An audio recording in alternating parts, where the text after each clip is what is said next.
আসসালামু আলাইকুম ওরহমতুল্লাহি ওবরাকাতুহু।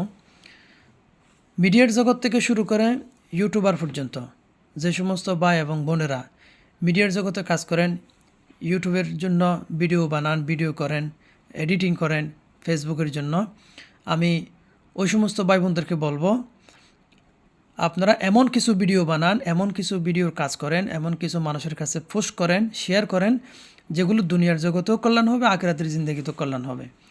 এখন আমরা সেটা না করে ইউটিউবে ফেসবুকে ঢুকার শুরুতেই, প্রবেশ করার শুরুতে দেখি যত সব নোংরামি, ফাজলামি, অহেতুক মানুষের দোষ ত্রুটি, মানুষের গোপন কাজগুলো এগুলো ফেসবুকে শেয়ার করতেছে, ইউটিউবে শেয়ার করতেছে, মিডিয়ার জগতে এগুলো ইন্টারনেটে ছড়িয়ে দিচ্ছে।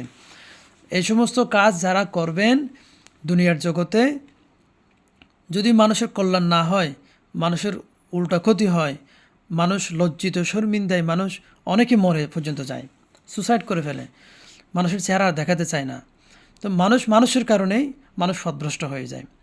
তো এই সমস্ত কাজের মাধ্যম দিয়ে যদি আমরা অহেতুকভাবে মানুষের কাছে প্রচার করে থাকি, একটু ভাইরাল হওয়ার জন্য, মানুষের কাছে পরিচিত হওয়ার জন্য, তাহলে কিন্তু আমরা আখিরাতের জিন্দেগিতে ধরা পড়ে যাব।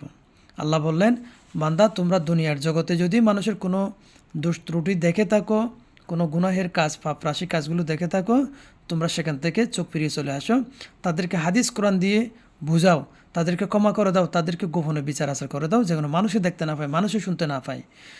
যেখানে কোরআন এবং হাদিসের মাধ্যম দিয়ে বিচার আচার করা যায় সেটা সঠিক, সেখানে মানুষ থাকুক, যেটা যেভাবে থাকুক না কেন, ওটাতে বরকত আছে, ওটাতে রহমত আছে। এখন তো আমাদের দেশে কোরআন এবং হাদিসের কোনো বিচার আচার নাই, গাল আছে, মুখ আছে, কথা বলা যায়, করা যায়, কিন্তু সঠিক পর্যায়ে চালানো যায় না। তো আমরা যদি এরকম ভুলভাল মানুষেরগুলো তুলে ধরি, মানুষের কাছে পোস্ট করি, শেয়ার করি, আমাদের ভিতরে যদি কোনো গুনাহের পাপ কাজ থাকে, এগুলো আল্লাহ তাআলা কিয়ামতের ময়দানে মানুষের সামনে, সবার সামনে এগুলো বিচার করে দেবেন। আর যদি আমরা নিজেরাই ভালো হয়ে চলতে পারি, ভালো কোনো কিছু করতে পারি, ভালো কোনো কিছু করতে গিয়ে কোনো সময় যদি ভুল ত্রুটি হয়ে যায়, তাহলে কিয়ামতের ময়দানে আল্লাহ তাআলা পর্দার আড়ালে, পর্দার ভিতরে এগুলো ক্ষমা করে দেবেন, মুছে দেবেন। সুবহানাল্লাহি ওয়া বিহামদিহি সুবহানাল্লাহিল আযীম। তাহলে জান্নাতে যাওয়ার একটা সহজ রাস্তা হতে পারে। কিন্তু আমরা যেগুলো করতেছি, নাচা নাচি, কোথায় কি হয়েছে না হয়েছে, এই সমস্ত ভিডিওগুলো পোস্ট করার কারণে তো কারো কল্যাণ কখনো হবে না, কল্যাণ কখনো ফিরে আসবে না। কল্যাণ আসতে গেলে হাদিস এবং কোরআনের মাধ্যম দিয়ে যদি আমরা চলাফেরা করতে পারি, আমল করতে পারি, ঘরে ঘরে কোরআন হাদিসের কথা বলতে পারি, ছেলে মেয়েদেরকে ছোটো থেকে বড় হওয়ার পর্যন্ত আমলের ভিতরে ঢুকাইতে পারি, তাহলে আমরা ইনশাল্লাহ কামিয়াব হতে পারবো। আর না হলে আখিরাতের জিন্দেগিতে ধরা পড়বো, দুনিয়ার জগৎ আমরা পথভ্রষ্ট হয়ে যাবো। লা হাওলা ওয়ালা কুওয়াতা ইল্লা বিল্লাহিল আযীম।